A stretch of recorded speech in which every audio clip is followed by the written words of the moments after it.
Mangaluru police have filed an FIR against two men for allegedly circulating a provocative WhatsApp message that warned Hindus to act before the city became mini Bangladesh. Police said the message went viral and carried the risk of provoking communal tension and violence.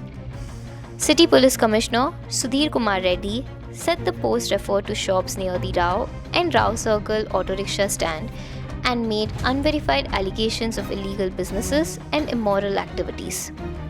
He said the message also accused the police of inaction, which could mislead the public and incite attacks on innocent people.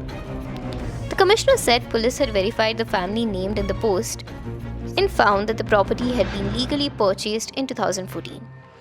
He urged citizens not to draw conclusions based on names, language, or appearance.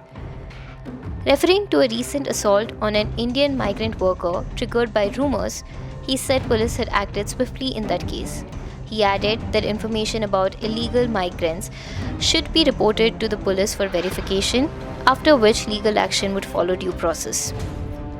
Police warned that sharing content that brands Indian citizens as Bangladeshis or incites violence would attract strict legal action. FIRs have been registered and arrests are likely. Authorities said illegal stay would be handled under the law, but any assault would be treated as a serious crime.